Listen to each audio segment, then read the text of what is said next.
Kwa majina anaitwa Othman Hassan Mambo, ni mkazi wa Nyeburu, kata hii ya Buyuni, wilaya ya Ilala, jimbo la Ukonga, mkoa wa Dar es Salaam.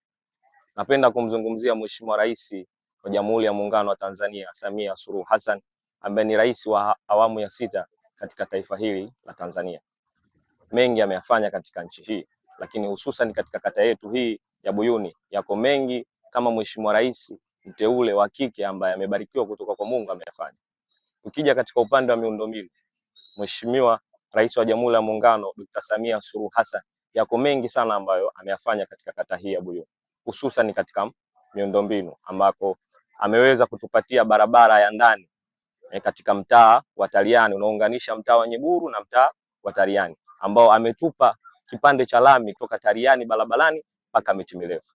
Lakini vile vile ukizungumzia katika upande huu wa miundombinu, ameweza kuingia mkataba ya DMDP ambao ni mradi mkubwa ambao huo utaenda kujenga barabara kutoka Kigezi pale barabarani, ambao utaenda kuunganisha njia 4 ambayo itatokea Mbondole na kuweza kutokea Majoe ili kuendelea na safari ya kutokea mjini. Ukiangalia miundombinu mpaka hapo, Mheshimiwa Rais amefanya kazi kubwa sana, lakini bado Mheshimiwa Rais wa Jamhuri ya Muungano hakuishia hapo. Ameweza kutuongeza vyumba vya madarasa vya watoto katika shule ya Nyeburu, shule ya Taliani, lakini pia ameweza kuleta shule ya sekondari sehemu ambayo kulikuwa kuna mazingira tata sana ya upatikanaji wa elimu. Nako ni Kigezi chini, ambako kumejengwa shule ya sekondari ambayo ni mpya kabisa, ambayo hiyo itachukua wanafunzi kutoka katika mitaa miwili, mtaa wa Kigezi, lakini pia itachukua wanafunzi kutoka mtaa wa Buyuni. Ukiangalia hapo, Mama Samia hakuishia hapo. Kwenye upande wa elimu ameweza kuipandisha shule ya Nyeburu kutoka kwenye hadhi ya kuishia form 4 na kuja kupata form 5 na form 6. Kwa hiyo hayo ni matunda ambayo Mheshimiwa Rais wa Jamhuri ya Muungano wa Tanzania ameyafanya.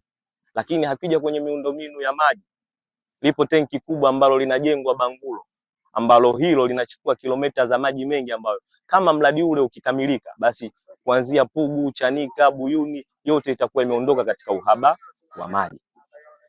Mheshimiwa Rais wa Jamhuri ya Muungano wa Tanzania anatupenda sana sisi vijana katika taifa hili, na kupitia hilo ameona haitoshi, akatuletea mikopo ya halmashauri, ambayo mikopo hiyo ya halmashauri kuna mikopo ya vijana, kuna mikopo ya walemavu, kuna mikopo ya kina mama. Hiyo ni kazi kubwa ambayo inafanywa na Mheshimiwa Rais.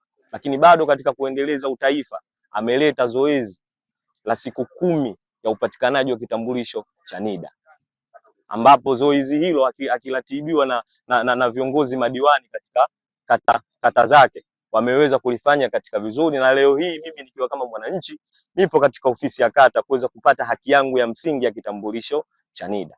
Kwa hiyo tuweze kumpongeza rais wetu wa Jamhuri ya Muungano wa Tanzania, mama yetu Samia Suluhu Hassan, kwa kazi kubwa na nzuri ambayo imetukuka ambayo anaifanya katika nchi hii. Sisi kama vijana hatuna la kumwambia Mheshimiwa Rais zaidi ya kumshukuru na kumuombea dua Mungu amweke katika miaka yake hii 5 mpaka sasa aliongoza taifa letu. Hakika ni vijana tunajivunia uwepo wake, na Mungu akipenda ampe shufaa, ampe umri mrefu, waambie kabisa kama Buyuni tunampenda, lakini Tanzania tunampenda. Lakini cha mwisho na kumalizia, sisi kama vijana ndio tunu katika taifa hili.